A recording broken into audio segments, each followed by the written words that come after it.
Purihin ang Diyos ng langit sa bahin at awitan. Hosay buksan at ihain, purihin Diyos, purihin. Alleluia, alleluia, lapit sa hari natin. Purihin luwal ating biyaya, pagliligtas sa ating nagugupiling sa salayain.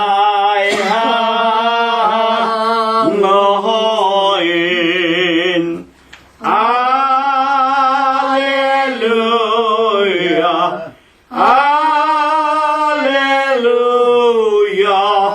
Diyos na maawain.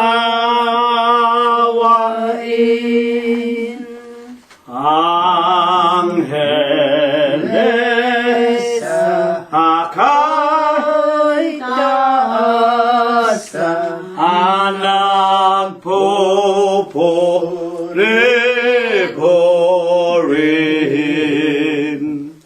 Halina mga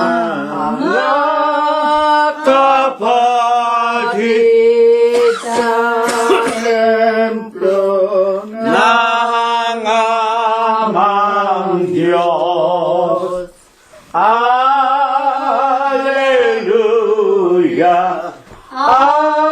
alleluia, Diyos purihin, purihin. Amen.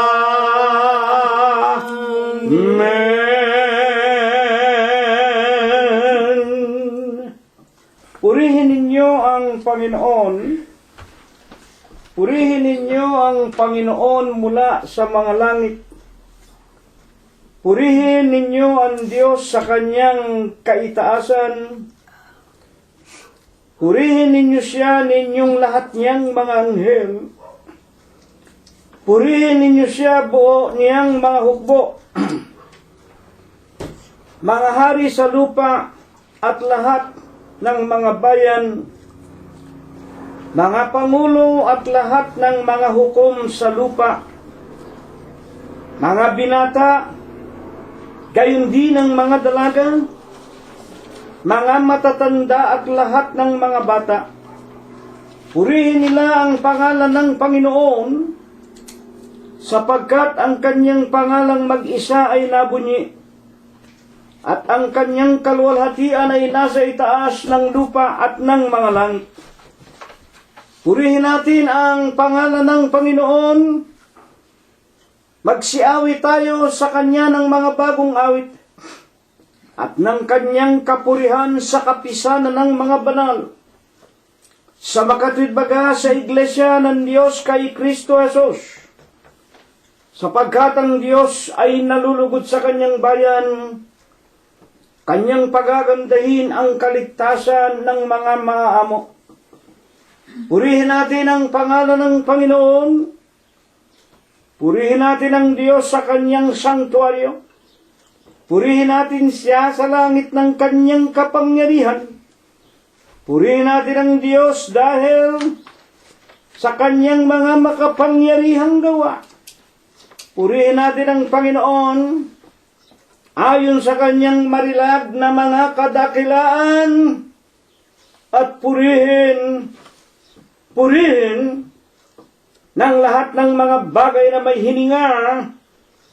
Purihin nila ang pangalan ng Panginoon. Amen. Atin na pong pasimulang pailangdangan ang ating Panginoong Hesukristo ng bunga ng ating mga labi na pupuri, sasamba at luluwalhati sa kanyang banal at malinis na pangalan. Una po nating awitin ang bilang 13 sa atin pong mga imnaryo. Ang dalangin madalisay ani ang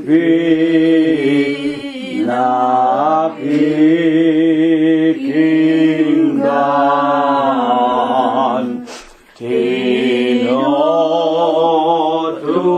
tinutugong mahinusay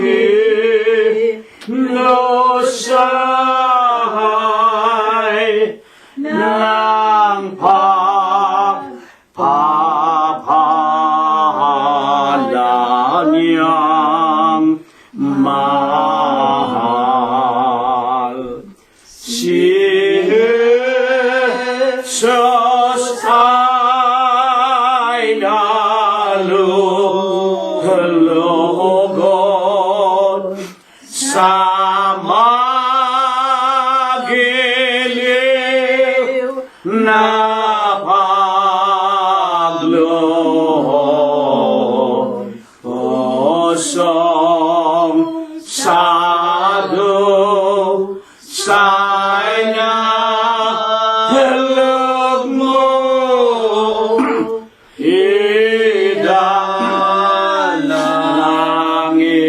idalangin mo kay Jesus. Ang dalangin taos puso sa Diyos masarap na sabyo. Siyang gawin ng mahango sa salang pagkabilanggo. Ang matapat na dalangin ay siya niyang dilinggin.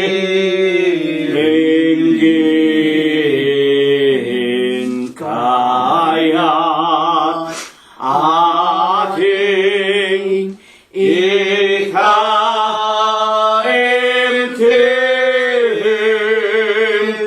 ang ating mga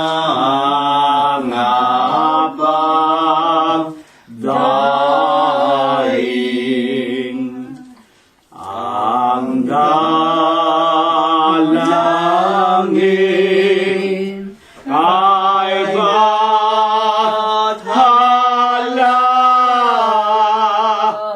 sa puso'y dapat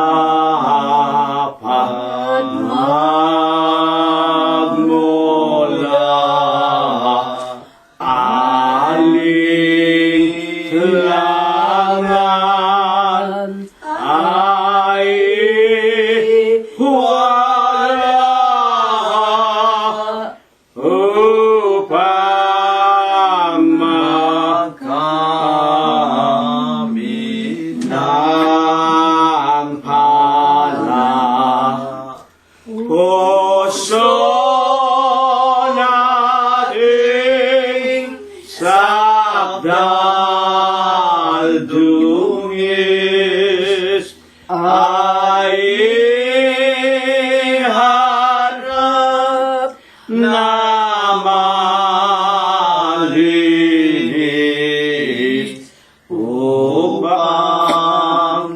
kung tayo'y ibig ay kamtan ang pagtangkilik. Purihin ang pangalan ng ating Panginoong Hesus Kristo. Susunod po nating awitin ang bilang 57 sa atin pong mga imnaryo.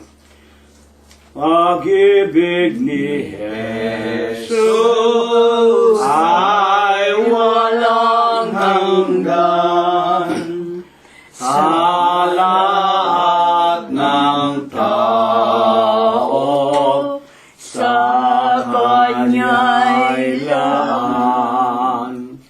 Lunas na ligaya sa kalungkutan, ang pag-ibig ni Jesus, pag-ibig ni Jesus na dakila, ligaya sa ating pusong may luha. Ito'y lagi nating isagulita upang magtamong hala.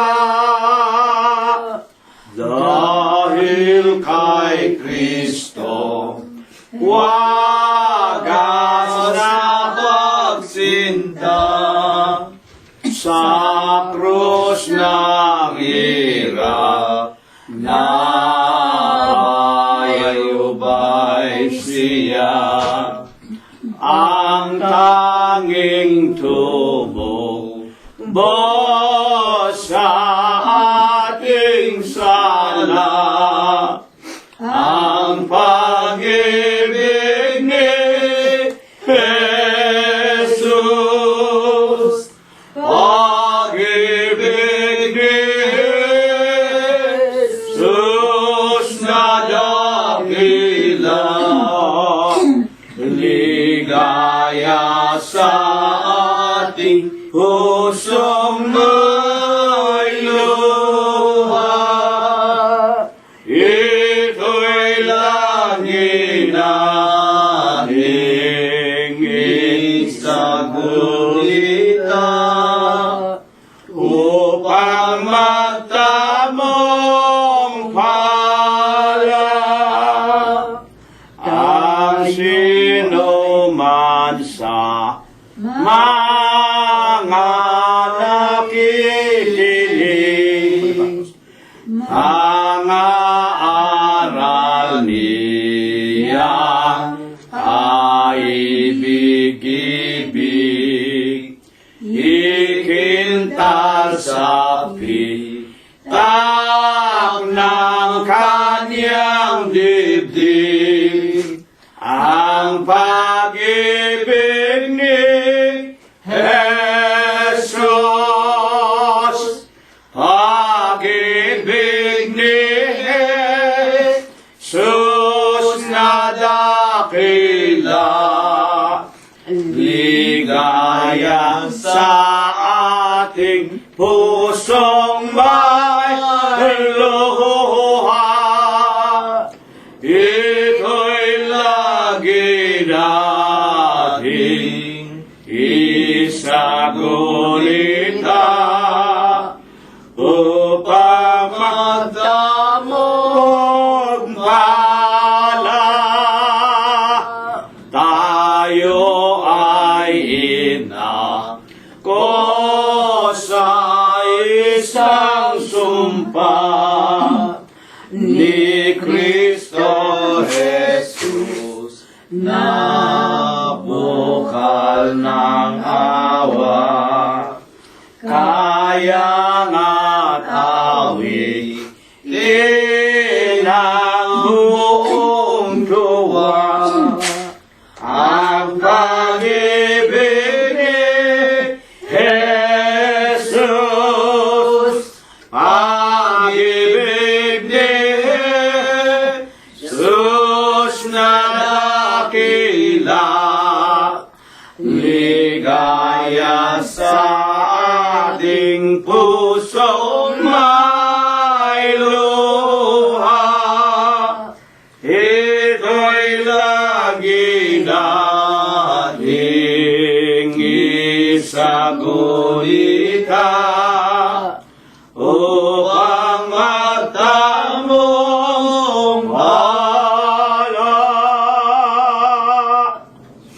Patuloy po nating papurihan at sambahin ang banal at malinis na pangalan ng Panginoong Hesukristo. Huling awit, mga kapatid, numero 4 sa ating himnaryo, unang estropa at koro po lamang, at pagkatapos po, magtitiklop na tayo ng ating mga tuhod. O Amang sumasalangit, dinggin ngayon ang aming hilig. Mga dalangin at awit ang sa harap mo'y isusulit. Kami ay iyong dinggin.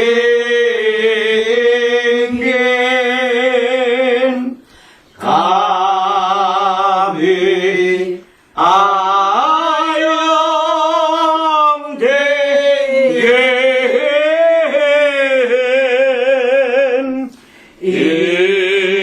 Ikaw ang sa amin ay aakbay sa paghanap ng kapayapaan. Yapaan, huwag itulot na kami mga ligaw hanggang aming matagpuan ang buhay.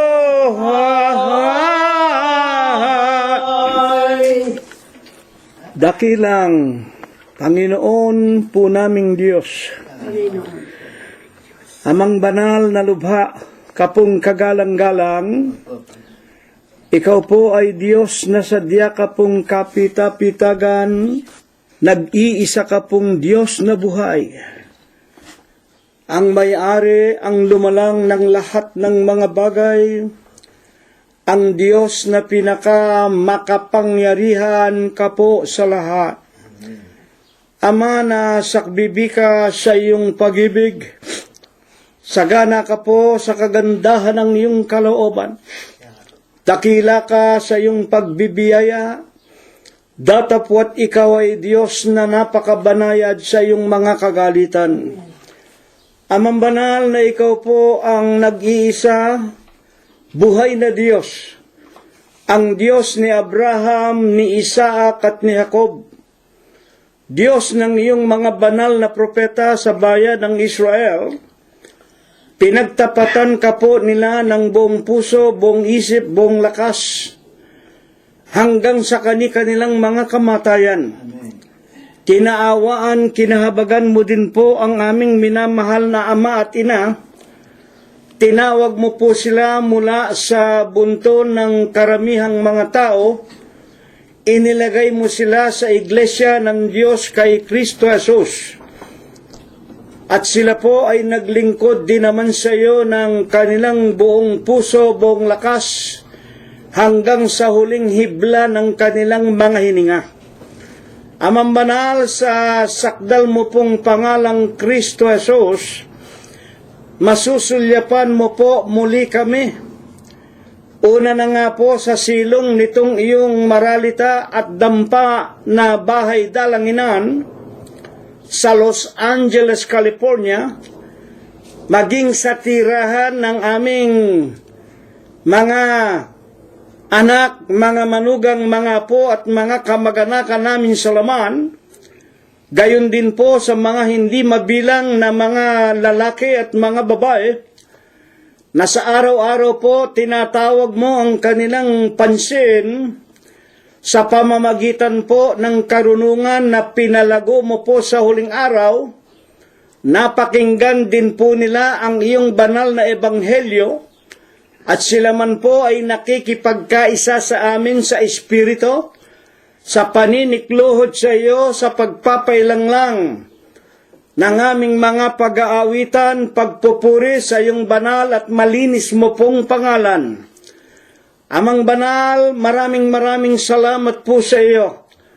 7 araw ang matulin, ngunit napakamapayapa. Kami pong lahat nilipos mo ng buhay, kagaling at kalakasan. Patuloy mo pong binubuksan sa amin ang magagandang pintuan ng mga kapalaran. Patuloy mo pa rin dinaragdagan kaming lahat ng buhay, kalakasan, maging ang aming mga kabyak ng puso, ang aming mga anak, ang aming mga manugang, mga apo, kasangbahay at mga kamag-anakan sa laman.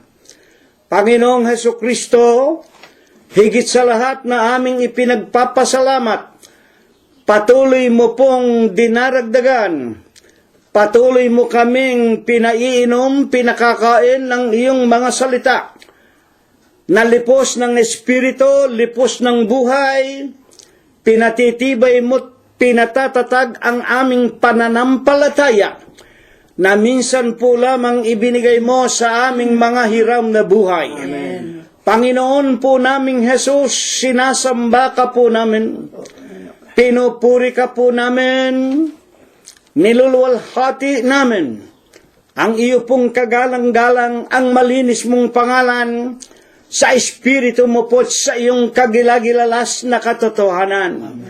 Amang banal, kung kami po sa 7 araw na nagdaan, kinakitaan mo po ng mga gawain, ng mga salita, ng mga pag-iisip, ng sari-saring kalikuan, at kami nangakalimot sa iyo. Ama naming Diyos, magdalang habag ka po sa amin, naalang-alang po sa araw ng linggong ito, na sinasampalataya na namin kami po'y muli mong wiwisikan ng iyong mga banal na aral. Kung ano man po ang aming mga kasalanan, ituring mo na lamang po kabiglaanan, kamangmangan at kagipitan ng iyong mga hamak na mga nilalang.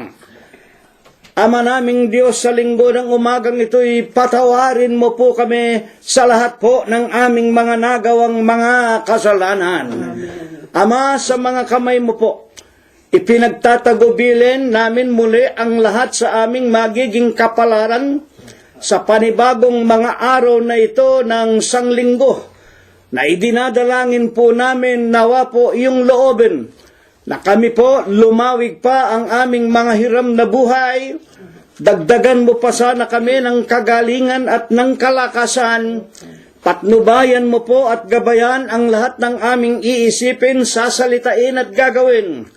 Ituro mo nawa sa amin ang lahat na matuwid na paraan ng buhay, at kami po ay makapamuhay na may kapayapaan at may kagalakan habang kami naghihintay ng ikalawang pagparito mo po sa sanglibutan, na kung saan kung kami patuloy na maglilingkod sa iyo hanggang aming mga kamatayan, sinasampalatayanan po namin kami po'y pamamanahan mo ng ipinangangako mo pong buhay na walang hanggan. Amen. Ama naming Diyos, sa linggong ito, itindig mo po sanang muli, kasangkapanin mo sana ang dalawa sa pinakahamak mong mga nilalang.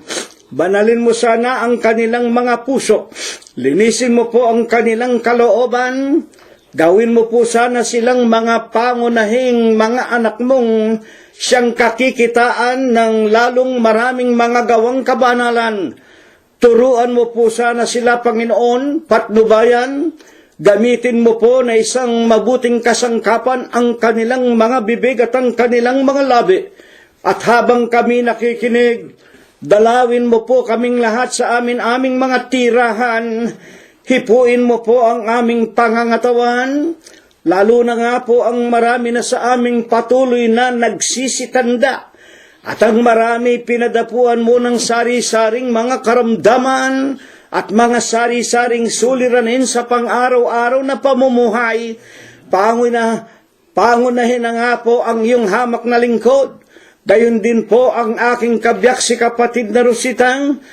Maawat mahabag ka rin po sana kay kapatid na Prospero at kay kapatid na Glenda. Huwag mo rin sanang pababayaan si kapatid na Expectacion Valencia at ang marami pa sa aming mga kasama sa paglilingkod sa iyo, ang aming mga kaibigan at mga kamag-anakan sa laman, na ang kani-kanila pong pangalay hindi na po nasasambitla ng iyong mga hamak na lingkod. Sa banal na umagang ito'y sinasampalatayanan namin. Pinakikinggan mo po sa langit ang lahat ng aming kahilingan. Kami po iyong babasbasan at bebendisyonan. Sa pangalan mo pong Kristo Jesus, magmula po ngayon at magpakailanman. Amen. Sa banal at dakilang pangalan po ng ating makapangyarihan, banal at mahabaging Diyos, muli po ang inyong mga abang lingkod sa ating Panginoong Hesukristo ay bumabati po sa inyong lahat, lalong-lalo na po sa mga kapatiran sa loob ng Iglesia ng Diyos kay Kristo Jesus. At sa marami rin po namang aming mga pinagpipitagan ng mga kaibigan ng isa pong banal na kapayapaan. Purihin ang pangalan ng Panginoong Hesukristo. Sa aklat po ng Mateo sa Kapitulo 24 at ang versikulo ay 13, mayroon pong tuwirang sinalita ang ating Panginoong Hesukristo. At dito po, sa wikang Ingles, ang sabi po niya, "But he that shall endure unto the end, the same shall be saved."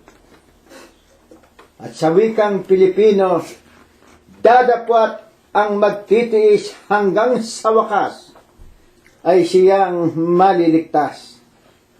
Batid po natin na sa buong sanlibutan, batbat ng tuwirang kahirapan ng ating nakikita, ang ating nadadama, ang ating naririnig, ang ating namamalas, lalong-lalo na po ngayon, sa makabagong kahayagan ng napakadaling pagkakaalam ng mga nangyayari sa buong sanlibutan. Hindi maikakaila ang tuwirang kagutog, hindi lamang sa Africa, hindi lamang sa Europa, hindi lamang sa South America, hindi lamang sa Asia. Kung hindi ito pong mga kahirapang ito ay matatawag na nating mundial o buong sanlibutan. Dito po sa bansang Amerika, baka ang akala ninyo'y hindi nadarama ang maraming kahirapan. Dito po lamang sa Los Angeles, marami po kayong makikitang nasa sa kalye, mga naglalakad, mga bubulong-bulong, mga wala na sa kanilang mga kaisipan, mga taong nakahiga na sa kalye, mga taong tila man di wala ng kinabukasan o wala ng napakagandang hinaharap sa kanilang mga buhay. Kaya nga't ang ating maitatanong sa sinalita ng ating Panginoong Hesukristong ito, nang kanyang sabihin ang magtiis hanggang sa wakas ang siyang maliligtas, ito kaya ang ninanasa ng ating Panginoon na dapat maranasan, maunawaan ng lahat ng mga tao? Kaya nga po, bakit po baga ang talatang ito ang ibinangon ng Diyos sa atin sa mga huling araw na ito? Tandaan po natin, kung ito ay ating lilimiin, akala natin ay napakagaang naunawain. Kaya naman katulad ng ating sinusunod na panuntunan sa paghanap ng kanyang kalooban o ng kanyang nais na maunawaan nating mga nagnanasa ng kanyang katwiran at mga katotohanan. Hayaan natin sharein ang ating pakinggan. Buksan po natin sa aklat ng Romanos sa Kapitulo 3 at ang versikulo ay 11. Bakit ganito po ang nangyayari ngayon sa buong sanlibutan? At bakit nga po sinalita ng Diyos na kinakailangan ang sinumang magtitiis hanggang wakas ang siyang maliligtas? Ganito po ang dito ay nasa saad.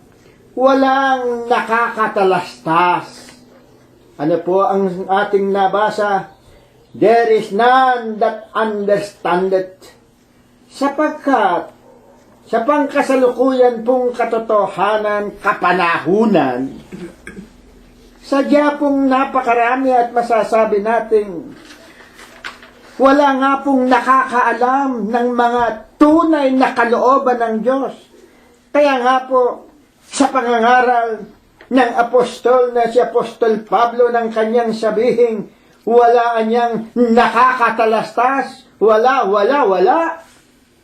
Ano po ang ninanais ni Apostol Pablo na maalaman yung pong katotohanang ayon sa Diyos?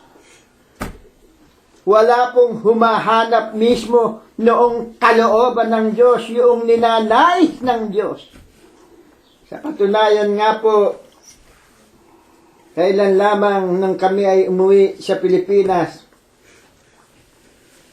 nang mamatay ang aking hipag na kapatid ng aking may bahay, palibhas ay kasapi sa relihiyong kinagisnan. Halos gabi-gabi, meron dong grupo ng mga kababaihan nakaluhod sa harapan ng kanyang kabaong at do'y patuloy na nagdarasal. Ang dinadaingan ay ang Birheng Maria. Ang dinadaingan ay kung sino-sinong pangalan ng mga tao. Dito'y patuloy na maliwanag at saksi tayong lahat doon sa nasa katotohanan na walang nakatatalos ng kalooban, yung tunay na nais ng Diyos na maalaman ng lahat ng mga tao. Hino ninyo, nagdarasal, ano ba ang sabi sa aklat ng Mateo? Mismo ang Panginoong Jesucristo rin ang nagsabi doon sa Mateo 6:5 hanggang 6. Sa inyong mga pananalangin, huwag kayong magdarasal ng paulit-ulit. Dadapot hanggang ngayon, napakaraming mga tao.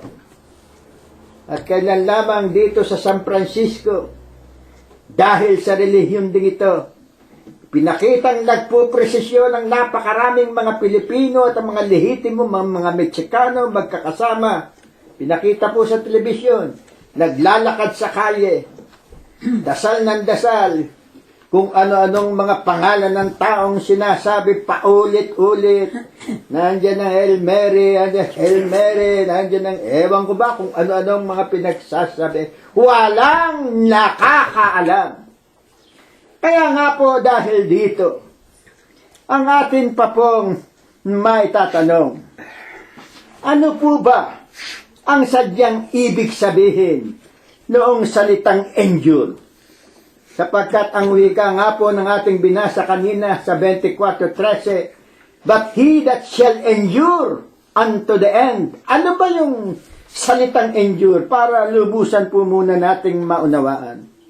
Yung pong salitang endure sa wika po, sa paliwanag po ng diksyonaryo, ang ibig po lamang sabihin noon suffer, o yung pong tinatawag na patuloy na patuloy na masakit na nararamdamang damdamin, Tiisin. tiisin, na tuwirang nararanasan na ng mga tao. At alam po ninyo, itong tiisang ito ay masasabi ni nating magpakailanman. Sapagkat wala nga nakakaalam, walang solusyon. Hindi ba ang wika mismo sa pangaral ng ating Panginoong Hesukristo, pakabanalin mo sila sa katotohanan, ang salita mo'y katotohanan, wala silang katotohanan, paano sila magiging banal? Kaya ayon, ang wika nga ng isang mangangaral, katulad ni Apostol Pablo, hindi ako sumusuntok sa hangin. Ang isang lingkod ng Diyos, tiyak kung ano ang kanyang lubusang pananampalataya, kung ano ang kanyang lubusang tinatahak patungo doon sa ipinangako ng ating dakilang lumikha na buhay na walang hanggan. Dadapat, katulad ng ating nakikita, hanggang ngayon, itong salitang endure, hanggang ngayon, patuloy na nararanasan. It seems impossible that anyone could endure such pain. Hanggang ngayon, it remains in existence. Patuloy ang mga tao. Lahat sila, ang wika pa nga po ni Apostol Pablo, patuloy pa rin ang pagsuntok nila sa hangin. Walang katuturan, walang katiyakan. Kaya nga po, ano po baga naman ang siyang pangunahing tiisin na kinakailangang pagtagumpayan, tiisin ng mga lingkod ng Diyos na nagsisipagnasang makapasok sa buhay na walang hanggan. Ano yaong tiisin na yon? Na mismong sinalita ng ating Panginoong Hesukristo, kinakailangang maranasan ng kanyang mga lingkod, at kung sila ay magtagumpay sa ganoon, naroroon ang tinatawag na kanilang makakamit na buhay na walang hanggan. Pakinggan po natin. Ito po ba yung kahirapan? Ito po ba yung kakulangan sa pagkain? Ito po ba yung kakulangan sa salapi? Ito po ba yung kakulangan sa mga bagay na kinakailangan ng mga tao sa buhay na ito? Mateo, Kapitulo 10 at ang versikulo ay 22. Salita pa rin po ng ating Panginoong Hesukristo. At kayo'y kapoputa ng lahat ng mga tao dahil sa aking pangalan. Amen. Alam po ninyo, ito po, hayag na hayag.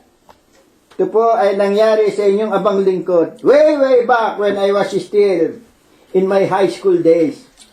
Because during that time, I still firmly believe I was in my third year high school. My classmates knows that I am already a member of the Church of God in Christ Jesus because of my father, who is a well-known preacher at the time. At kami mismo, tuwirang nakikipagpalitan kami ng kuro-kuro tungkol sa tinatawag na paniniwala po namin sa relihiyon o sa pagkakilala sa isang tunay na Diyos. At alam po ninyo nung kapanahon ng iyon, ang tawag po sa amin, lalo na sa inyong mga lingkod, kayo ay mga Iglesia ni Kulapu. If you remember that, nalalaman ko, maraming mga kasintanda ko, ang nakaranas ng mga ganitong mga pasaring, mga ganitong masasakit na mga pananalita.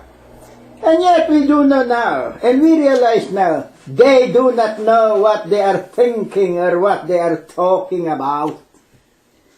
Iyan ang isang patotoo ng salita ng ating dakilang Diyos. Ano ang sinabi ng ating dakilang lumikha? Ang wika, kinakailangan, ang wika ng banal na kasulatan, nang dahil sa aking pangalan, kayuan niya ay kapopotan. Sa ating mga kapatiran, nalalaman ko, even in a small or in a big way, you have suffered such the same experiences in our lives. Sapagkat tayo'y nakikipag-unayan din sa ating mga kapwa-tao. And we do know. Nung araw nga po, basta narinig yung salitang iglesia, kung ano-ano na ang ipinararatang sa kanino man. Lagi na lamang sinasabing iglesia ni etc., iglesia ni ganon, iglesia. Hindi nila naunawaan kung ano yung kanilang mga pinagsasabi. Dapat, had they realized what religion they belong to? Ano ba yung religion na kanilang kinasasaniban? Oh, ito anya. Iglesia Mundial. Dahil yung po palang Katolisismo, yung po palang ibig daw pong sabihin noon Iglesia Mundial o Iglesia sa buong sanlibutan. Kaya yun ang kanilang ipinagmamalaki. Dapat, alam ba nila ang tuwirang kahalagahan noon? Ipagpatuloy natin ang nasa saad sa banal na kasulatan. Sa Mateo pa rin po, sa Kapitulo 10 ang versikulo ay 39. Ganito po ang nasa saad sa pangangaral pa rin ng ating Panginoong Jesucristo. Ang nakakasumpong ng kanyang buhay ay mawawala nito. At ang mawala ng buhay dahil sa akin ay makakasumpong niyaon. Bakit? Paano ito mangyayari? Alam po ninyo, sa isang naging kasakpi, sa isang nabautismuhan, sa isang nalubog sa tubig, ang banal na kasulatan ay tuwirang nagsasaad na sa sandaling siya ay nalubog sa tubig at siya ay lubusang nabautismuhan. Siya ay pinaliguan ng mga aral, ng mga doktrina ng ating dakilang lumikha. Siya po ay nagiging isang bagong tao.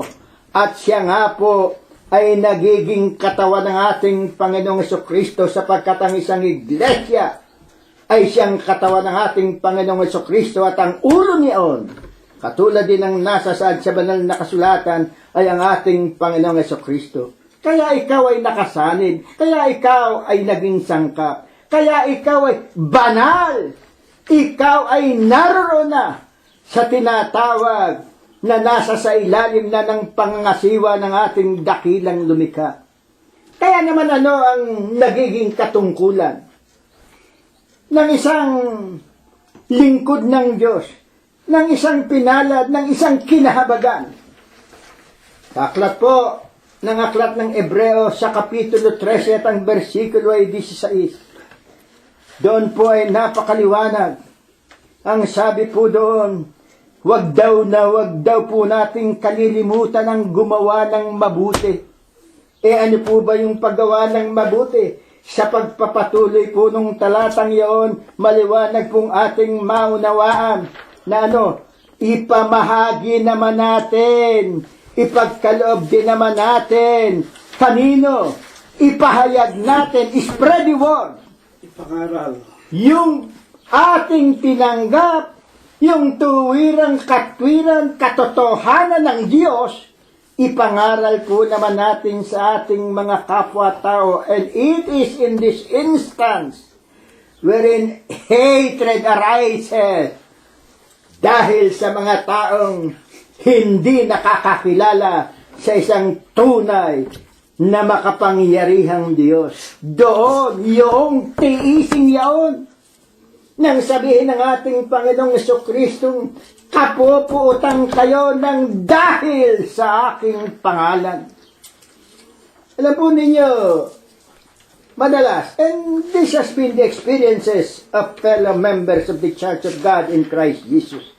Whenever there are instances, in our cases, wherein there is a certain time wherein we can propose, we can talk, we can explain the virtues, the wonder of the truth of the words of God.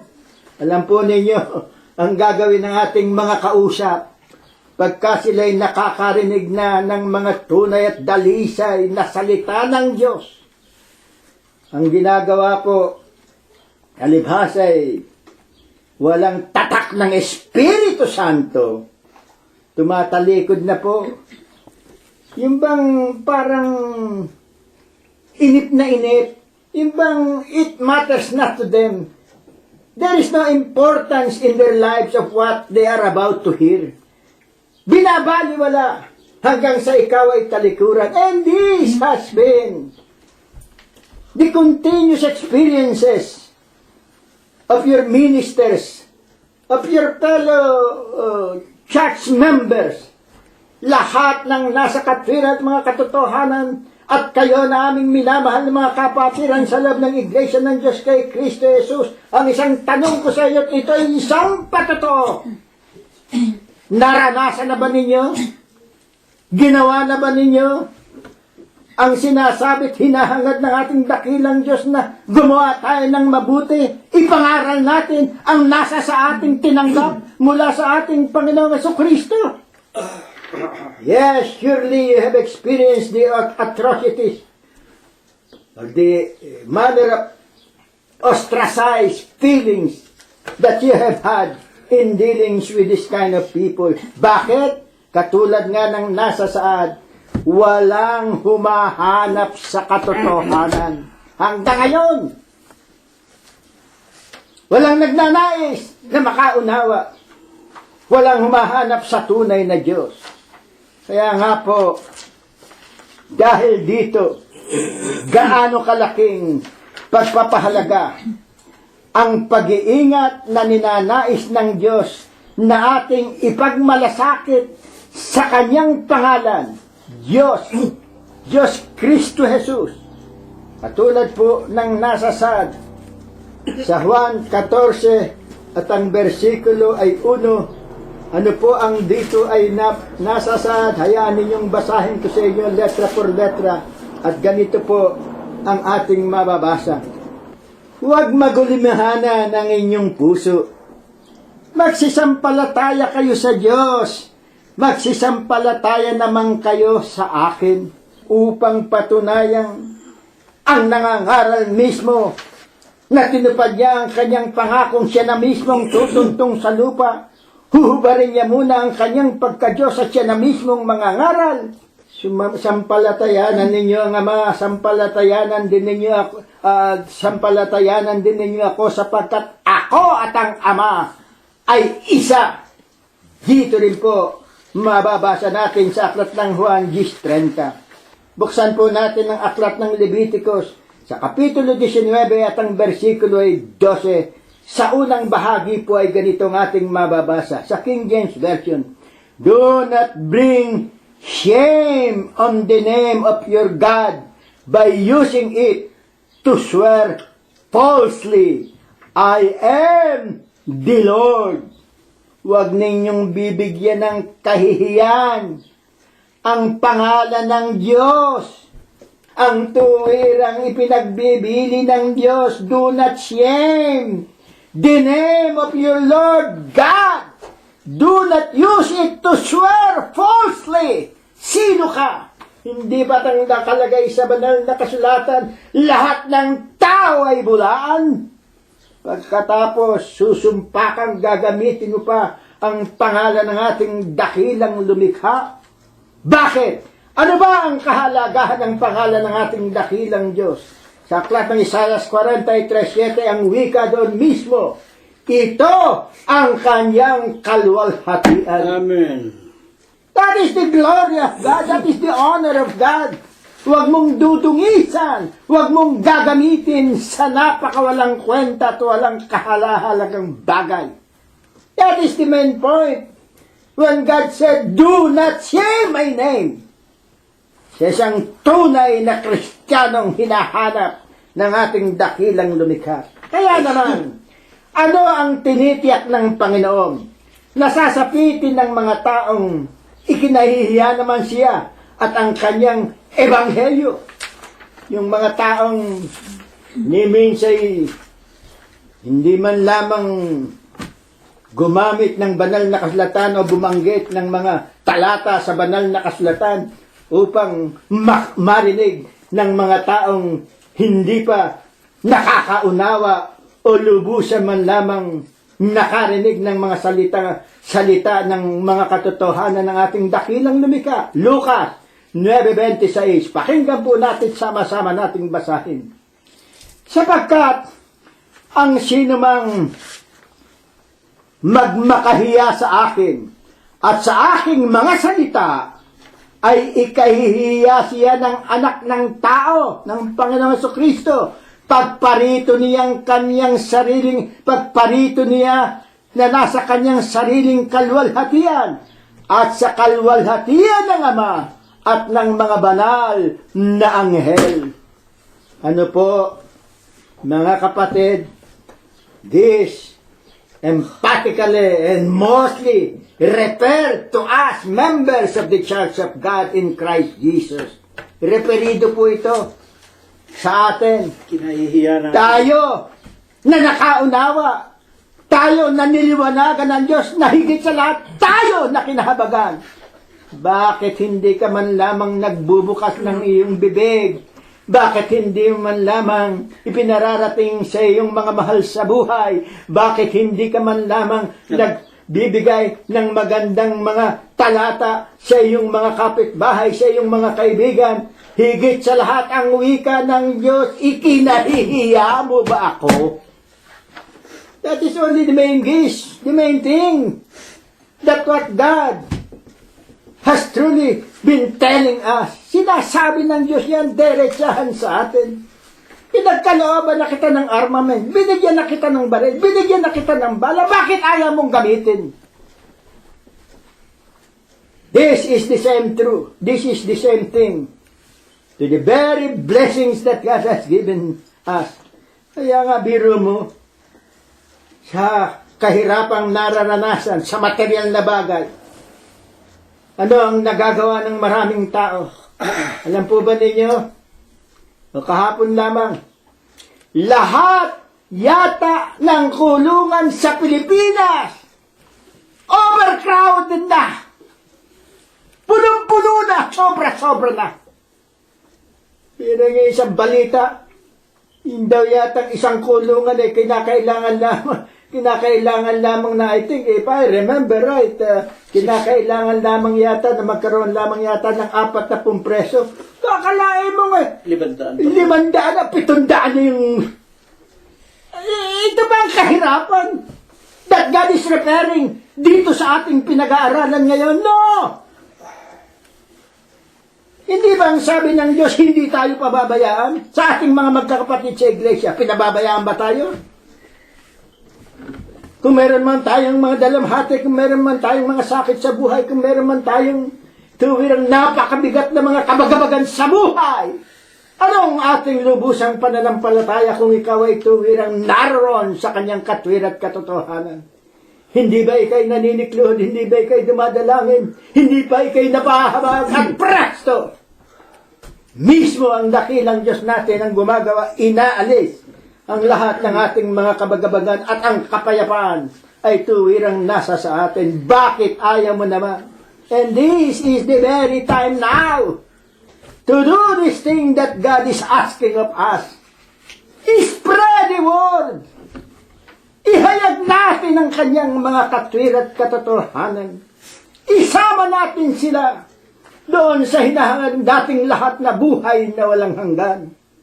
Kaya naman ayon din sa mga apostol, anong uri naman ang pagtitis ang tiyak na daranasin ng mga lingkod ng Diyos sa atin? Eto, anong uri? Unang Pedro 4:16. Ngunit, kung ang isang tao ay magbata na gawa ng Kristiyano, Gaya ng Kristiyano. ngunit, kung ang isang tao ay magbata na gaya ng Kristiyano, ay huwag mahiya. Nakita na ninyo? Huwag magagalit, but I know these are the feelings. Kapatid, wala ho akong boses. Kapatid, nakakahiya ho Hindi ko ho alam ang mga sitas kapatid, ganyan. Di ayain mo sa pagsamba. Di tawagin mo ang manggagawa, puntahan niyo sa bahay. Anong wika? Basahin natin ulit. Anong pagtitiis? Ngunit kung ang isang tao ay magbata na gaya ng Kristiyano, ay huwag mahiya, huwag mong ikahiya ang katotohanan ng Diyos. Ano Ano ikahihiya mo? Ikaw ay nasa katwiran. Nasa iyong putong ng buhay. Bakit ka mahihiya? Hindi ba ang wika rin ng ating dakilang lumikha? Kung kinakailangang iligtas mo kahit na isang kaluluwa ay gawin natin. Iligtas sa impyerno. E paano ka makapagliligtas? Kung ikaw ay nahihiya. Kundi luwalhatiin ang Diyos sa pangalang ito.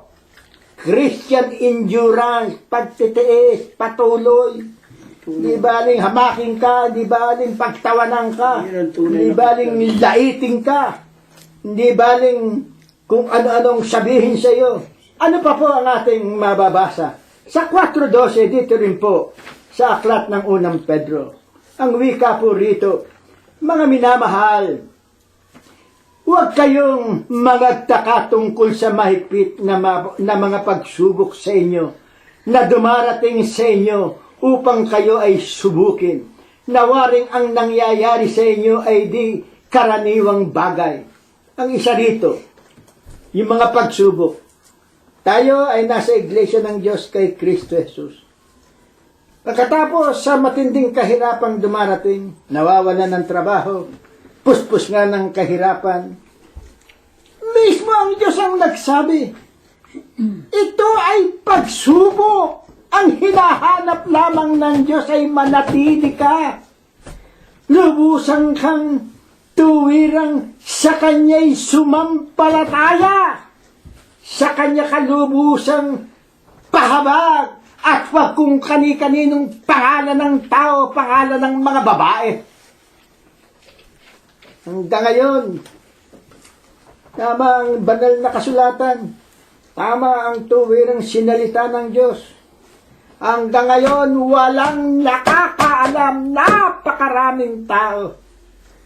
Pero mo, na may nabasa po ako na sulat ng isang libro ng Katoliko. Nagbasa po ako rito sa isang semi-library dito sa Amerika. Alam po ninyo, ang nakalagay po doon, yun po bang ang tunay na kalagayan niya, ang tunay na kalagayan at ang power ng Diyos. Pero nung aking binabasa, ang kanilang pinahalagahan, sino? Abay, si Biring Maria. Puro si Maria raw ang dalanginan, sapagkat si Maria daw ang bukod sa lahat ay pinagpala. Takot-takot ka kung mga...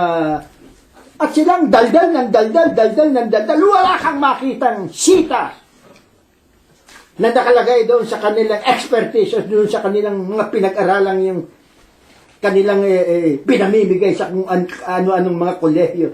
Puro daldal. Puro kaisipan ng tao. Sino kang magpapaliwanag sa salita ng Diyos, sa kautusan ng Diyos, sa aral ng Diyos? Sino kang tao? Hindi niyo ba kami napapansin? Hindi po kami nagmamapuri. Dapat sa tuwi-tuwi nang kami po ay mga ngaralan ng aming idinadalangin sa Diyos. Panginoon, ikaw ang manguna sa amin. Amang banal, puspusin mo kami ng iyong banal na Espiritu. Hayaan mong ikaw ang aming maitanyag at huwag ang aming mga sarili. Kaya kung sino mang mga mangangaral dyan ang nagpapahayag ng kanilang sarili, talikuran ninyo, iisa ang ating dakila at makapangyarihang Diyos. Sa Kanya ang kapurihan, sa Kanya ang kalwalhatian, magpakailan-kailanman. Kaya dahil dito, siya pa ang nasasaad sa banal na kasulatan, kundi kayo, sa kabila ng inyong mga pagtitiis, ang wika pa po rito sa 4:13, sa unang Pedro pa rin po, kundi kayo'y mga galak, sapagkat kayo'y mga karamay sa mga hirap ni Kristo, upang sa pagkahayag ng kanyang kalwalhatian naman ay mga galak kayo ng malakas na galak. Amen. Malabis na galak. At sa 4:14, huling talata, kung kayo'y mapintasan dahil sa pangalan ni Kristo, totoo po ito, nangyayari po ito sa inyong mga lingkod.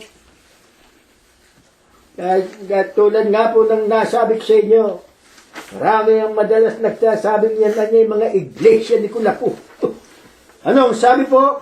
Kung kayo'y mapintasan dahil sa pangalan ni Kristo, ay mapapalad kayo sapagkat ang Espiritu ng kaluwalhatian at ang Espiritu ng Diyos ay nagpapahingalay sa inyo. Hiro mo. This is definitive. This is sure. Walang tuwirang alinlangan ang inyong mga lingkod.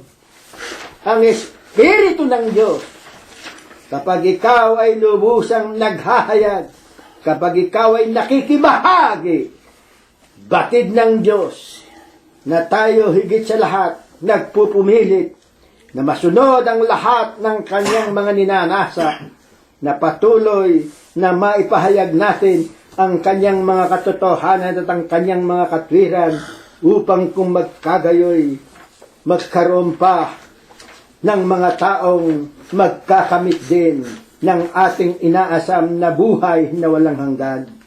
Kaya naman, sa atin pa pong mga katanungan, dapat alin po baga naman ang dapat nating panatilihan hanggang sa wakas sa ating mga kapatiran at sa ating mga nakikinig na mga kaibigan. Ito po ang ipagpapatuloy ni kapatid na Cirilo Gonzales Jr. Purihin ang pangalan ng Panginoong Hesus. Pasalamatan natin siya sa ganda ng kanyang kabanalan na muli po ay nagbigay ng tibay ng pananampalataya, lakas ng boses, lakas ng katawan sa unang nagsalita. Si kapatid na Prospero Gonzales, na siyang nagbukas ng ating aralin sa Mateo 24:13. Ang magtitiis hanggang sa wakas ay siyang maliligtas. Ito po ay isang napaka-wika nga, napaka-gaang, napaka-simple na unawain. At ito po ay tinitiyak ko sa inyo, parati itong binabanggit sa pulpito ng mga mangangaral daw po ng mga Kristiyano. Ang magtitiis hanggang wakas, sila lamang ang maliligtas. Ngunit, nakakalungkot na aminin, hindi naman po ito naiintindihan ng halos lahat na mga nagsasabi na sila ay mga Kristiyano. Mga born again, mga Protestante, at kung ano-anong mga relihiyon Kristiyana, parati po itong bukang bibig, lalo na nga po kung matatapos na ang kanilang pagsasermon. Ang magtitiis hanggang wakas, sila ang maliligtas. Meron pong isang bagay na hindi po talaga maintindihan. Kaya nga po ito ibinangon, sapagkat katulad ni Apostol Pablo, pinatunayan niya walang nakakatalastas sa Romanos 3:11. At hindi lamang walang nakakatalastas, walang humahanap sa Diyos. Paano ka magtitiis? Sino ang pagtitiisan mo? Kung hindi mo naman nakikilala, kung hindi mo naman nalalaman kung sino ang tinatawag na Diyos. Walang nagtatanong. Walang humahanap. Alin yung pagtitiisan natin? Kaya ito ibinangon sa atin ng Diyos. At ang unang nagsalita, kinasangkapan upang sa atin ay mabuksan ang isang katotohanan. Sa Mateo Kapitulo 10, versikulo 22, ang isang dakilang bagay na pagtitiisan ng isang Kristiyano hanggang wakas. At tandaan ninyo, yung salitang hanggang wakas, dadalawa po ang dapat kauwian nito. Ang tayo po ay mamatay o ang abutan tayo ng ikalawang pagparito. Yun po ang pinakahangganan, yun ang wakas. Ang wika ng Panginoong Jesucristo, tayo'y kapupuutan ng lahat ng mga tao dahil sa aking pangalan. Pagtitiisan natin na tayo po ay lalaitin ng mga tao, at sa katunayan, ang Panginoon din ang nagsabi, ang makakaaway ng isang tao ng kanyang lingkod, ang kanya ring sariling kasangbahay. Ako po, kami po sa Iglesia ng Diyos, nasa Pilipinas pa po kami, marami po kaming nakikilalang mga kapatiran na napilitan na sila po itakwil ng mga magulang.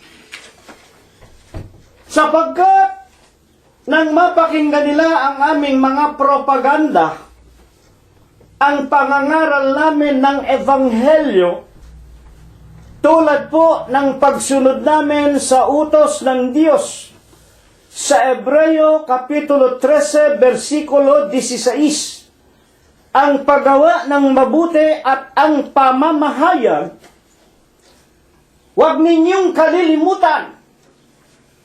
Ayan po, yung pamamahayag, ito po ay tinitiis din ng inyong mga lingkod. Nagpupuyat po kami, nangaglalakbay po kami, tumatayo po kami sa mga kalye-kalye, upang kami po ay makapangaral, lalo na nga sa Pilipinas, at nasaksihan namin ang maraming mga kababayan itinakwil ng asawa, itinakwil ng mga magulang, nilayuan ng mga kaibigan at mga kamag-anak ng dahil po saan? Sa pangalang Iglesia ng Diyos kay Kristo Jesus. Yan po ang ating pagtitiisan.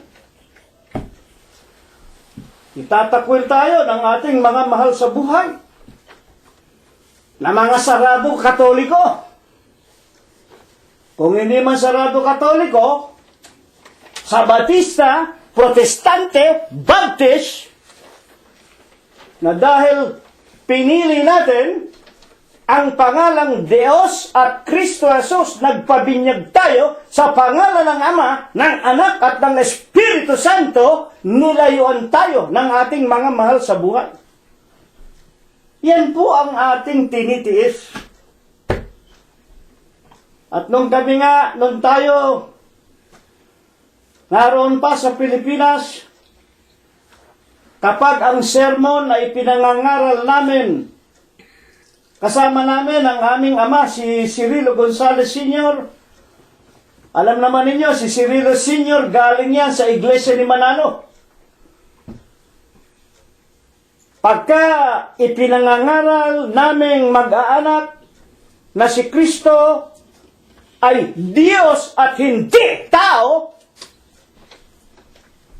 dumarating na ang mga Iglesia ni Manalo.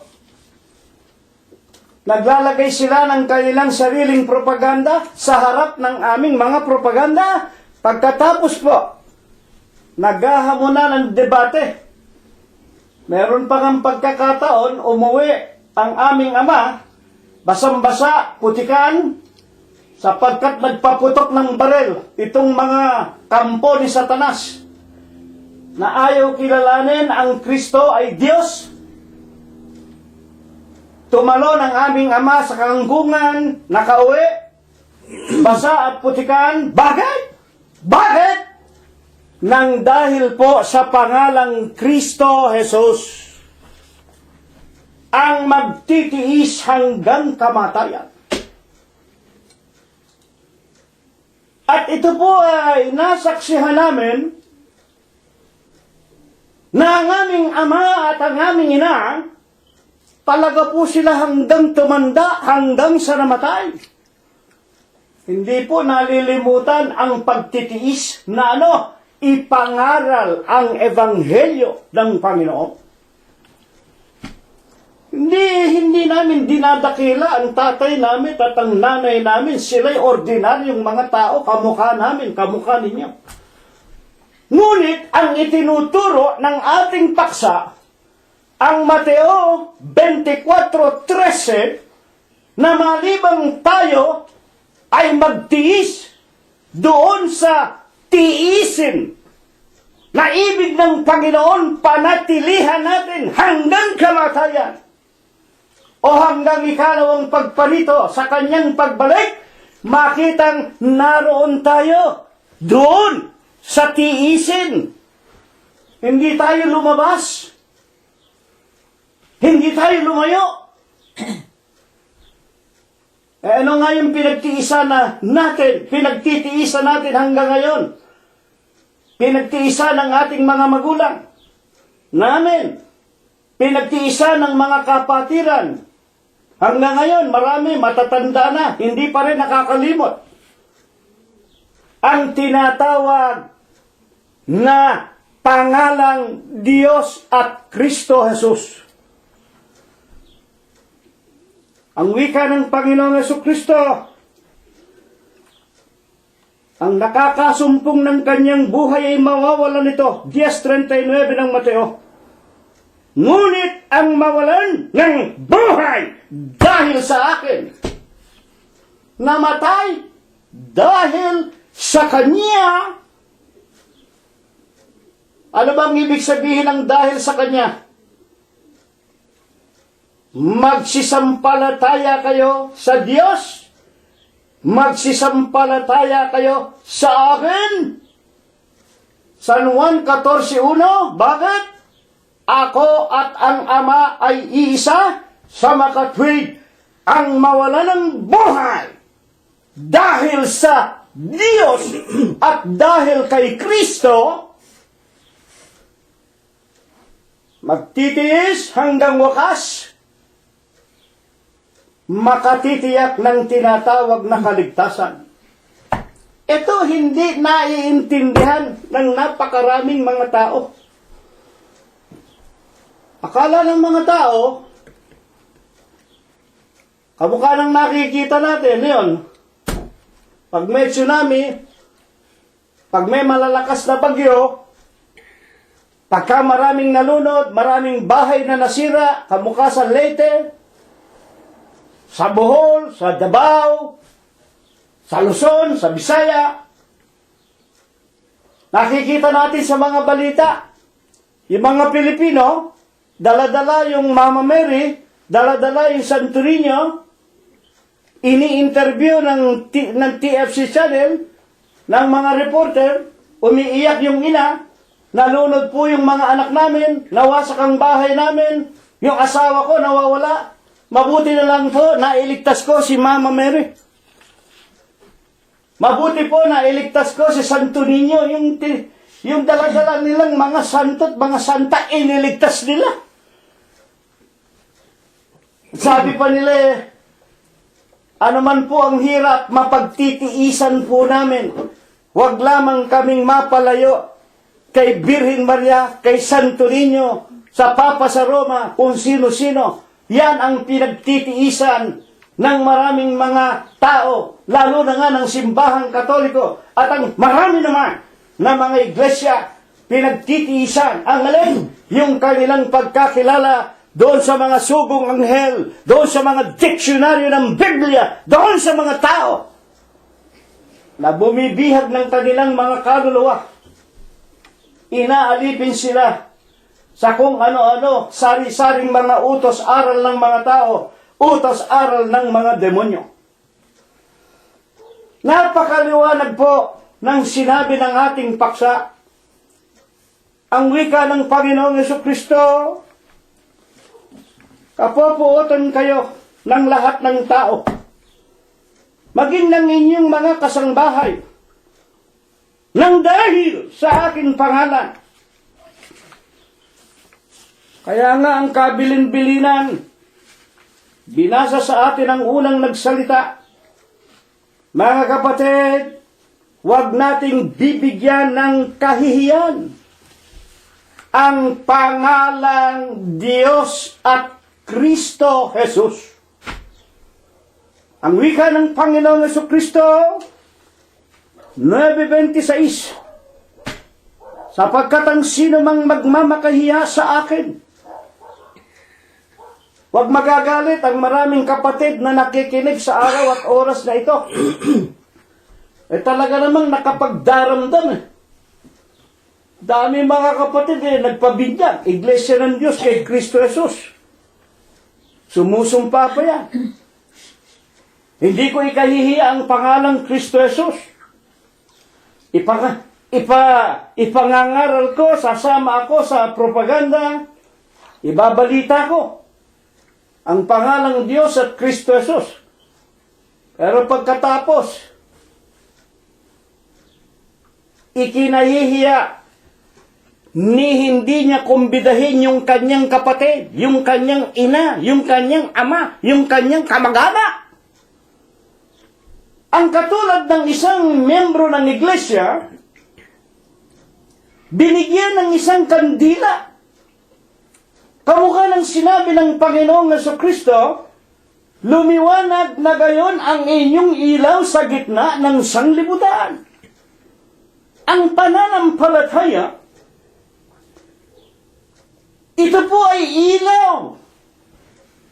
At kung ano ang ilaw, yan ang katotohanan.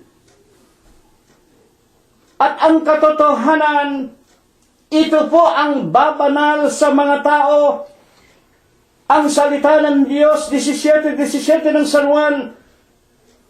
Mga kapatid, tulad sa tubig na panghugas ng ating mga kalikuan at kasalanan, kapag ibinigay sa atin ang tubig na ito o ang kandila na ito na pananampalataya, tayo po'y merong katungkulang ibigay ito sa ating kapwa-tao, sapagkat ito ang pag-ibig sa Diyos. Ibigin natin ang ating kapwa. Kung paano ang pag-ibig mo na ikaw ay makarating sa langit at ikaw ay pinagkalooban ng kaliwanagan, yung kandila, yung ilaw, yung tubig na panglinis sa iyong kaluluwa, ibabahagi mo sa iyong kapwa-tao. Una na nga, charity begins at home. Sa mga kapatid mo muna, sa tatay mo muna, sa nanay mo muna, na mga Katoliko at mga Protestante. Di ba nyo naiintindihan yan? Maraming hindi nga nakakaintindi, pati sa Iglesia ng Diyos. Hanggang ngayon, hindi maintindihan ng maraming mga kapatid sa Iglesia. Kung sa bagay, dahil nga po sa tinatawag na mga nagaganap sa ating sanglibutan, kasabay ng sabihin ng Panginoong Jesucristo o ng panukala ng Diyos na ipinasulat kay Daniel, Kapitulo 12, versikulo 4, Daniel, isarado mo na ang aklat, tatakan mo na.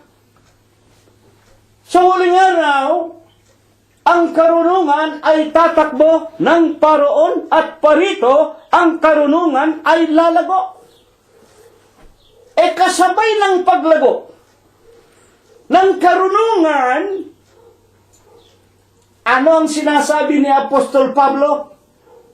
Mga kapatid at mga magulang, basahin po ninyo ikalawang Timoteo, Kapitulo 3, versikulo 1, kasabay ng paglago ng karunungan, sa huling panahon, darating ang panahong mapanganib. Bakit? Sa pagsabay sa karunungan, ano ba ang kasama ng paglago ng karunungan? Mga kalayawan, mga entertainment, mga iPad, Mga sining malalaki. Mga auditorium na punong-puno ng mga ilaw. Mga masasarap na alak. Mga sayaw. Sayaw ng mga demonyo. Kasabay ng karunungan, lumago ang kalayawan. Sa huling araw, dumating ang panahong mapanganib. At dahil dito, marami tumalikod sa pananampalataya. Nahumaling ang mga tao, ang wika ni Apostol Pablo, magiging maibigin sa kalayawan kaysa pagka maibigin sa Diyos. Yeah. Kaya yan ang nangyari. Kasabay nga na, paglago ng karunungan, libre na nga ang pangangaral ng Ebanghelyo. Meron na tayong YouTube, may Facebook, may Twitter pa tayo. Meron pa tayong kung ano-anong mga electronic paraphernalia, kahit nagdadrive ka, nakasaksak sa tenga mo, yung earphone, meron ka pang maliit na video, meron ka pang iPad, may cellphone ka pa, mapapakinggan mo ang mga sermon ng Iglesia ng Diyos kay Kristo Jesus kahit saan dako ng sanglibutan ka, naroon! Ang higpit naman ng kaaway, si Satanas, parating humahadlang para ang anak ng Diyos tanggalin sa pagiging iglesia ng Diyos at bihagin ang wika ni Apostol Pablo, ang mga babaeng bao. Una na nga yung mga babae. Madaling dayain ng demonyo, mga kapatid at mga magulang. Madaling maunsyame kung paanong si Eva dinaya ni Satanas na nagpakunwaring ahas. Nang dahil sa kanyang mga kasinungalingan, si Eva, idinamay, si Adam, pinalayas sa halamanan ng Eden. Gayon din sa huling araw na ito, si Satanas, humahanap ng paraan para mamatay ang kaluluwa ng mga lingkod ng Diyos para hindi makapagtiis saan? Sa tinatawag na pananatili sa ating Panginoong Jesucristo. Kaya hindi kataka-taka, mas marami araw ng linggo nasa kasayahan, nasa birthday party, nasa inuman, nasa karaoke, nasa casino, kung saan-saan. Nalalaman natin yan. Ngayon, ang huling-huling katanungan natin, alin nga po baga ang dapat na panatilihan, ang dapat na pagtiisan? Pag sinasabing tiis, meron tayong tinatawag na daranasing tiisin, may sakit, merong karamdaman sapagkat yung salitang tiis, gaya ng sinabi ni kapatid na Prospero, binasa niya Mateo 24:13, but he that shall endure until the end, the same shall be saved. Yung salitang endure, there will be a suffering, painful, difficult, but patiently. Ngunit, sa kabila ng sakit, sa kabila ng paghihirap habang nananatili sa kanyang pinagtitiisan, sa kanyang pananatili na may pagtitiyaga, ito, patiently, it will be possible, although it may seem impossible to pass through. Napakaganda po. Basta merong pagtitiis, malalampasan ang lahat. Una na nga, yung tinatawag na panunukso ng mga tao sa atin, yung pagtatakwil sa atin, ayoko na, hindi na kita ituturing na anak, nag-iglesia ka ng Diyos kay Kristo Jesus. Alam mo naman, sarado katoliko tayo, ipinamana ng lelong mo, ng lelang mo, ng lolo mo, ng tiyo mo, ito ipinamana sa atin nung araw pa, katoliko tayo, bakit ka nag-iglesia ng Diyos? Itinakwil tayo, pero magpatuloy tayo, magtiis tayo sa tinatawag na kinaroroonan natin sa pangalan ng Ama, ng Anak, at ng Espiritu Santo. Totoo ba yan?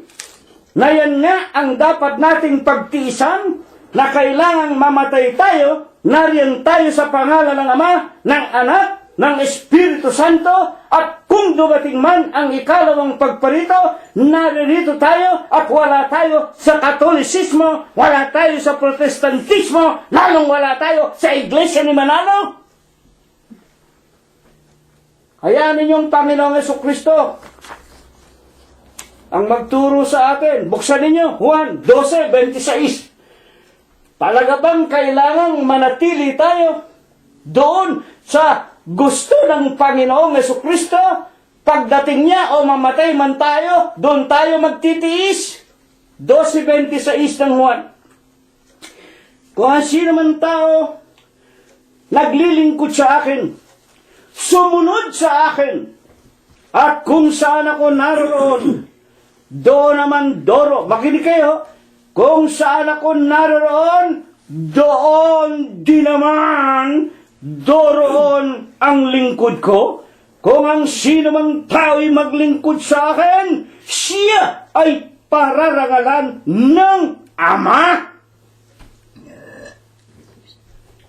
Saan tayo dapat magtitiis? Nang sabihin ng Panginoong Jesucristo, ang magtitiis hanggang kamatayan o hanggang ikalawang pagparito, siya ang maliligtas. Kung saan ako naroon, doroon ang lingkod ko. Nililiwanag ba? Nililiwanag ba ng banal na kasulatan kung saan naroon ang Panginoong Jesucristo? Napakarami pong mga tao, bilyon-bilyon, lalo na yung simbahang Katoliko. Saan ba sila naroon? Iglesia Apostolika Katolika Romana. Hindi mo napakinggan yung pangalang Kristo Jesus doon eh. O yung iba naman, Iglesia Adventista del Septe Mudia. Wala rin Kristo Jesus doon. Alias Abadista. Yung iba naman, Trinity, Baptist, Pentecost, Episcopal. Kung ano ng mga pangalan, wala akong napakinggang Kristo Jesus. Kung saan ako naroon, doroon ang lingkod ko. Saan ba naroon ang Panginoong Jesucristo? Colossus 1:18. Si Kristo ang ulo ng katawan, sa makatwid baga ng Iglesia. Pag binabanggit yung salitang Iglesia, yun ay salitang Griego, sa kanilang wika, Ecclesia. Sa English, Body of God. Si Kristo ang ulo ng katawan ng Diyos. Sa mga tuwid, kailangan bahagi tayo ng katawan ng Diyos.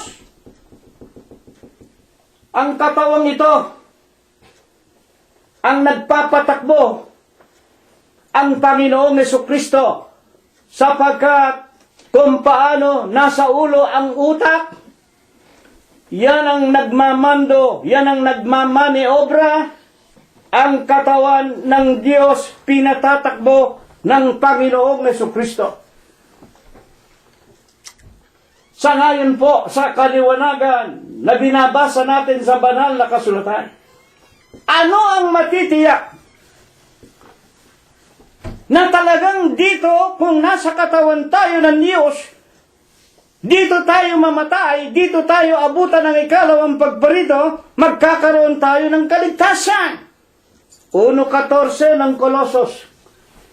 Si Kristo ang ulo ng katawan o ng Iglesia, katawan ng Diyos, na siyang kinaroroonan ng katubusan, na siyang kapatawaran ng ng ating mga kasalanan.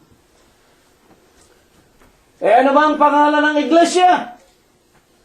Unang Tesalonica 2:14. Sapagkat kayo mga kapatid ay nagsisitulad. Sino tinutularan natin? Sa mga iglesia ng Diyos. Saan ba naroon? Saan ba itinayo ito ng Panginoong Jesucristo? Na nasa Judea. Bakit sa Judea? Naroon ang Panginoon sa Jerusalem, kapitolyo ng Judea, nang sabihin niya, anyo 32, Mateo 16:18, sa ibabaw ng malaking batong ito, itatayo ko ang aking iglesia. Ano ang pangalan? Nagsisitulad tayo sa iglesia ng Diyos. Saan naroon? Original itinayo sa Jerusalem ng Judea, anyo 32. Sino may-ari? Sino nagtayo? Kay Kristo Jesus. Napakaliwanag po. Dito tayo magtitiis sa iglesia ng Diyos kay Kristo Jesus. Makinig kayo ng mga pagsamba ng mga protestante. Makinig kayo ng mga pagsamba ng iglesia ni Manalo. Puro kapurihan ni Manalo. Mga protestante, puro kapurihan ng mga Doctor of Divinity, Theosophy and Letters. Na mga lecturer nila. Wala kang mapakinggan, simpleng-simple. To those that shall endure in the body of God, they will be saved. Simpleng-simple. Bakit hindi maintindihan? Tapos sasabihin nila, kapatid na si Lino, the name is not important. Hindi raw important. Hindi raw importante ang pangalan. Binasa ni kapatid na Prospero. Isaiah 43:7. Bawat tinatawag sa aking pangalan. Ano ang pangalan ng Diyos? 5:27 ng Amos. Sabi ng Panginoon na ang pangalan Deus Diyos. Bawat tinatawag sa aking pangalang Diyos at sa aking ginawa. Alin ba yung pangalan na ginawa ng Panginoong Diyos at bakit?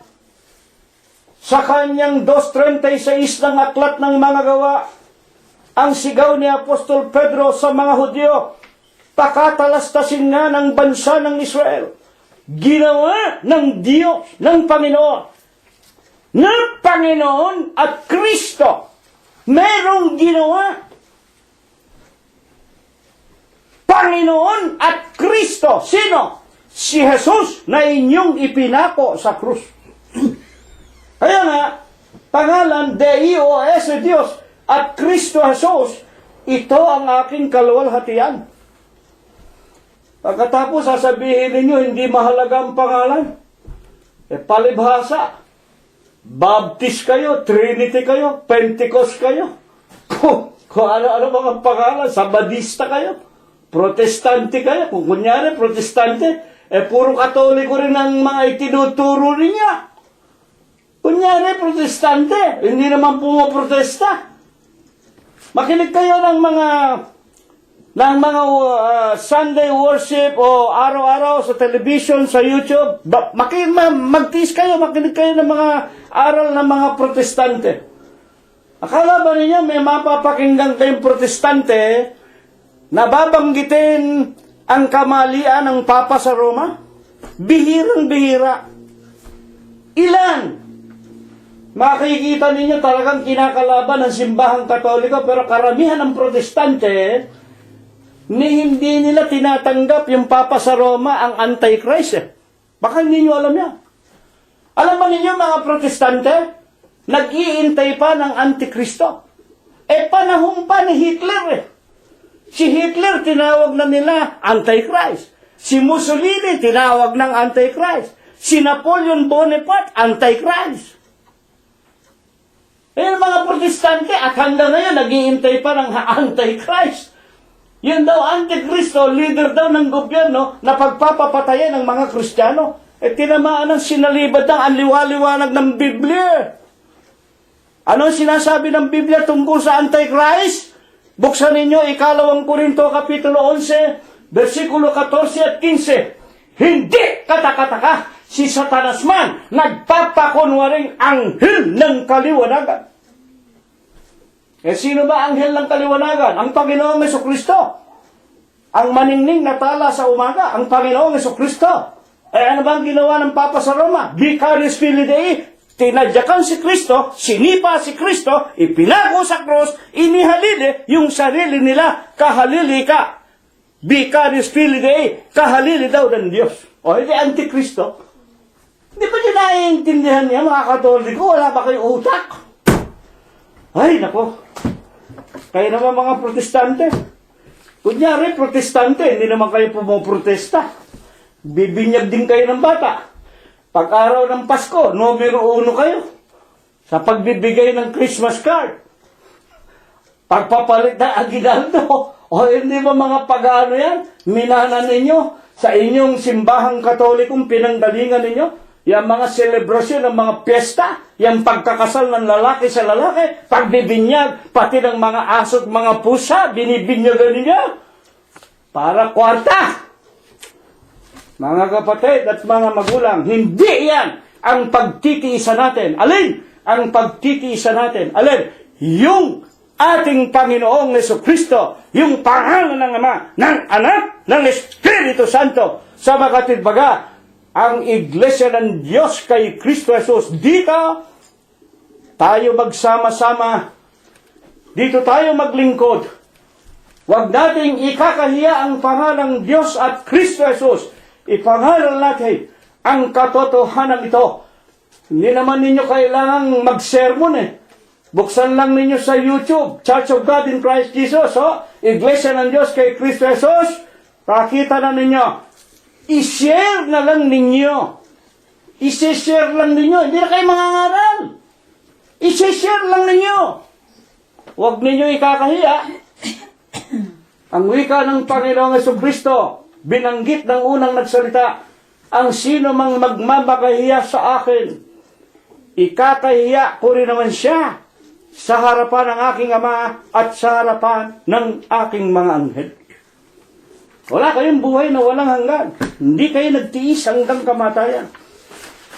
Ito po ang napakagandang aralin na itinuro sa atin ng Diyos sa Mateo 24:13. Simpleng-simple. Nagtayo ng iglesia. Para ang kanyang mga tupa ilagay dito. 12:28. Unang Korinto. Ang Diyos naglagay din naman ng ilan sa iglesia. Parang kulungan. Kaya nga yung mga mananampalataya ay itinulad sa mga tupa na maamo. Maamo, sumunod sa Panginoon nang mapakinggan ang kanyang ebanghelyo, nagpabautismo sa pangalan ng Ama, Anak at Espiritu Santo sa Iglesia ng Diyos kay Kristo Jesus at inilagay saan? Sa Iglesia. Una-una mga apostol, ikalaway mga propeta, mga guro, at sari-sari na mga pamamahala. Dito po tayo magtitiis. Ang magtitiis hanggang wakas. Sa Iglesia ng Diyos kay Kristo Jesus, sila lamang ang maliligtas. Ito nawa ipagpala. Ito nawa ang ibasbas sa atin ng Diyos magmula ngayon, magpakailanman. Amen. Muli nating awitan ng Panginoon ang isang may spiritong awitin. Awitin po natin ang bilang 6 sa ating imnaryo, unang estrofa at koro. Pangungunahan tayo sa panalangin na may pagpapasalamat ni kapatid na Rosita. Maghahandog ng abuloy si kapatid na BJ. Tatayo tayo, mga kapatid. Maglilingkod ako kay Kristo Jesus, susunod sa Kanyang utos, pagkat ang buhay ko'y Kanyang kaloob. Ibigin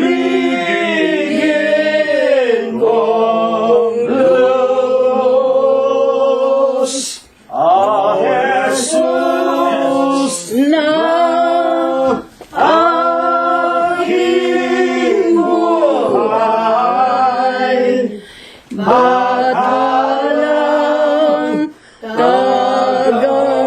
tagakay, Ako'y iyong alalayan. O hindi maligaw.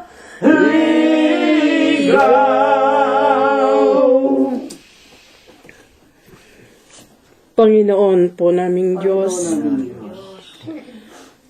Amang Banal, kami po, Panginoon, ay sama-samang muling naninikluhod sa iyo pong banal na harapan. Amen.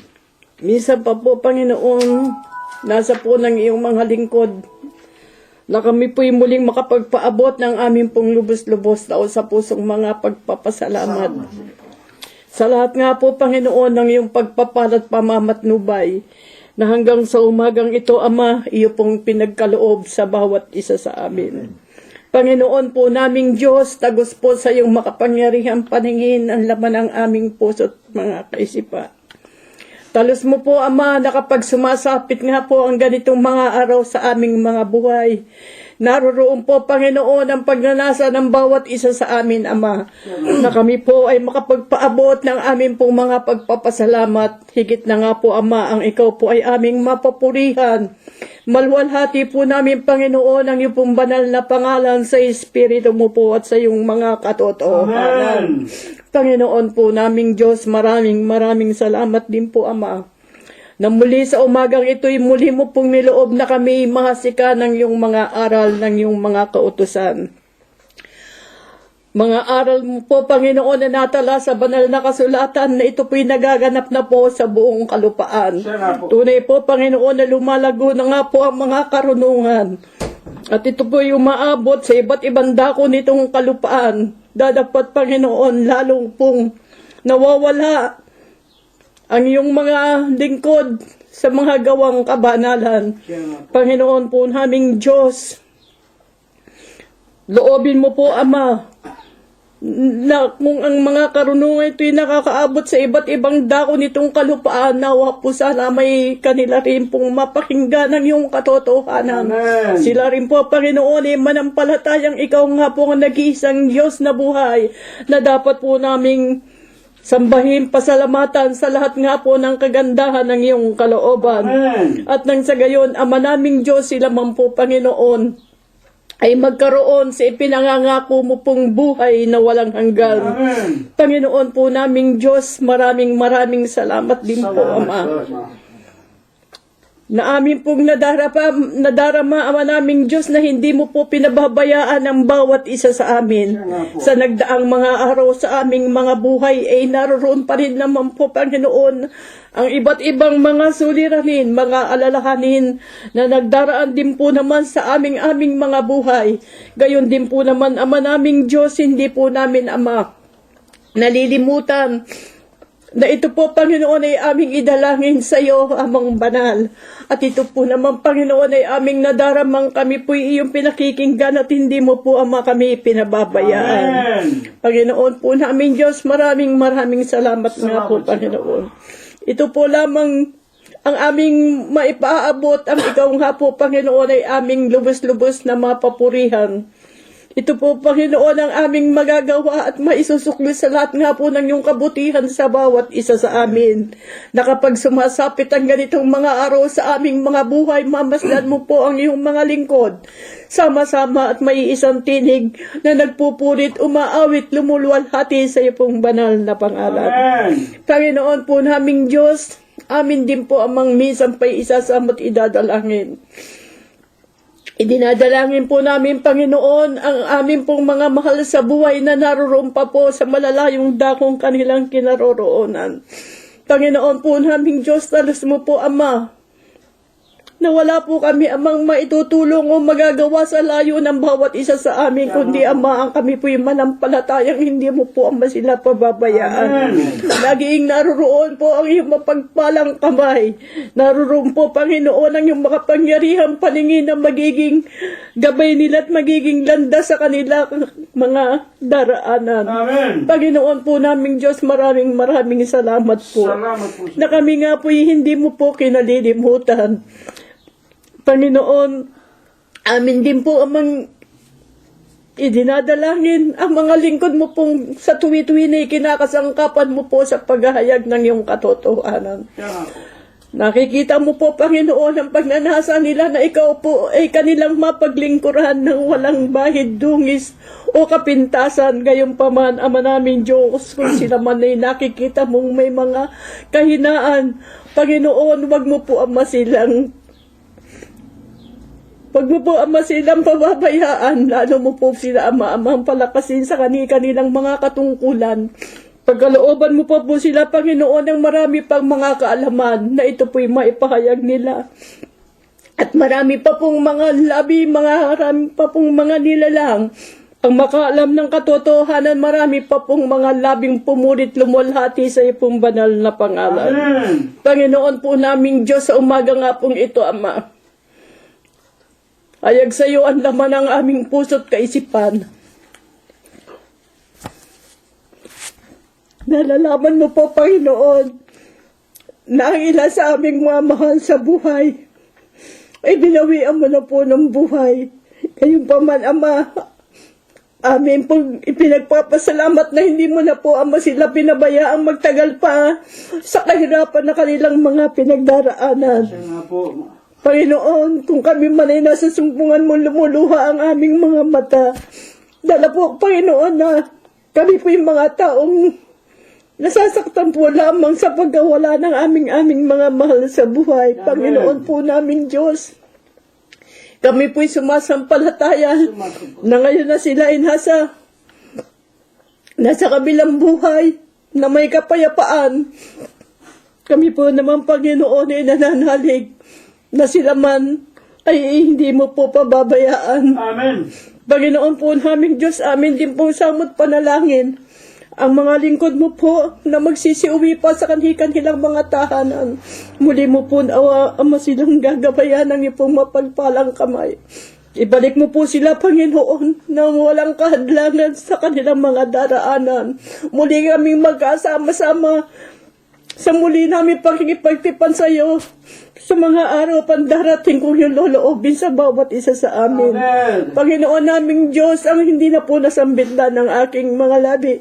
Dagdag na amin pong isinasamo, idinadalangin ang mga kahilingan at mga panambitan ng aming mga mahal sa buhay ng aming mga kapatiran. Ang lahat ng ito, Ama naming Diyos, ay aking pong idinadalangin at sinasampalataya ng nakarating na po sa iyong kaitaasan. Amen. Ito po, Panginoon, ang aming samot panalangin sa iyo, amang Diyos, Kristo Jesus, na amin pong nag-iisang Diyos na tagapagligtas. Amen.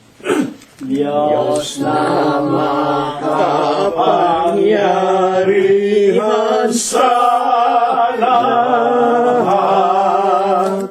na nagbibigay buhay at lakas sa banal na gawain siyang tumawag at nagtiis ng hirap.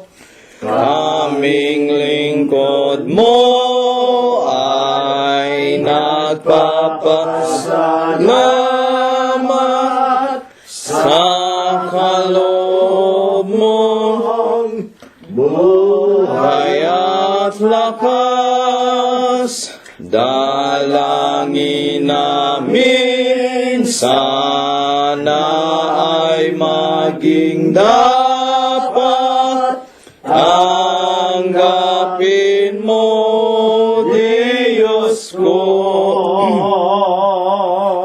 Dakilang Panginoon po naming Diyos. Panginoon namin. Ang namin lubhang banal, makapangyarihan sa lahat. Kaya nga po. Ikaw po ang aming tanging Diyos sa gumagabay sa bawat sa amin. Panginoon, muli sa hapong ito, Panginoon, kami pinaniklod sa iyong harapan. Kami po nakinig ng ipong mga ginito ang mga aral. Kaya po kami nagpapasalamat sa araw nito sa lahat yung makabutihan sa bawat sa amin. Tagapin niyo po sa ipong harapan ang mga salaping amin na pagkayanan. Ito yung magamit, Panginoon, ng iyong mga banal na pangasiwaan. Makatugon rin po ang mga sa lahat ng mga tao na kailangan. Higit sa lahat ng mga sana po mga salaping ito magkasangkapan sa pagkasag yung aral sa ibabaw na sanlibutan. Amin na pong sinasama, Panginoon, sa iyo na sana huwag na huwag sa kasyasawaan at sa mga susuling na mabuhay, makita niyo po ang naglilingkod o dumaod, di walang bahid doon sa mga kapintasan. Amen. Laki, Panginoon, na panalangin ng mga lalaking tinagudyo po sa amin upang makatin niyo pong mga banal na maaral. Panginoon, bibigyan rin po sila ng makatagnuhan, mga kalakasan na mula po sa ipong kaitaasan. Muli, Panginoon, sa apoy tayo magkakaroon ng magkakapatid. Ang iba po sa amin tutungo sa kanilang matahanan, iba na may tutungo sa kanilang paghanabuhayan.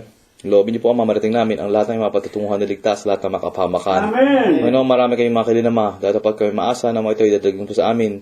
Kaya po ng mga bagay, magalang po namin hihiling. Sa dakilang pa ng Diyos Jesus, namin Diyos at dakilang tagapagligtas. Amen.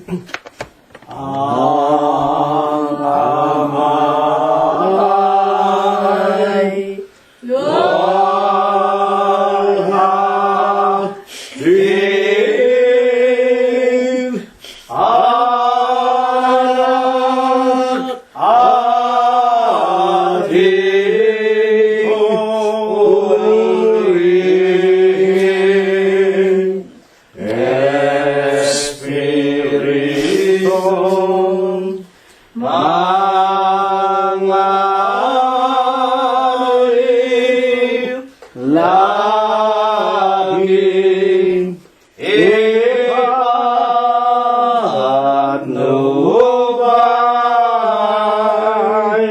Amen.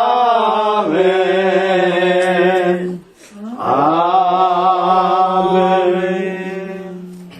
At ngayon ay tanggapin natin ang walang hanggang pag-ibig, ang walang hanggang pagbibiyaya, ang pakikipisan, ang kaaliwan, ang pamamatnubay at ang kagalingan, ang hindi maulatang banal na biyaya, basbas at bendisyon, pagliligtas at pagpapagaling ng kanyang banal na espiritu. Ito nawa ang muli niyang ipagkaloob sa ating mga magkakapatid sa umagang ito.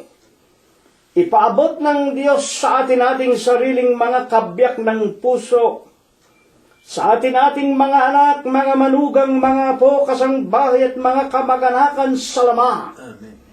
Sa gagawin nating mga paglalakbay papauwi sa ating mga tahanan, sa paghanap natin ng ikabubuhay sa araw-araw, sa loob at labas ng ating mga dampang tahanan, Amen. at sa buong kalaganapan ng Iglesia ng Diyos kay Kristo Jesus, magmula ngayon, magpakailanman. Amen. Kapayapaan ang sumaatin, mga kapatid. Purihin ang pangalan ng Panginoong Yesu Kristo.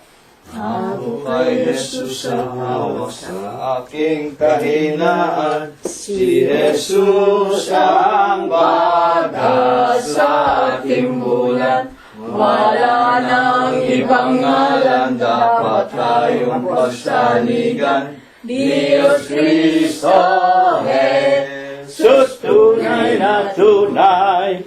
Ako'y hawak kay Jesus at tukso'y lalaban. Ako'y hawak kay Jesus hanggang kamatayan. Ako'y hawak kay Jesus, hindi hihiwalay ang kamay ni Jesus aalalay.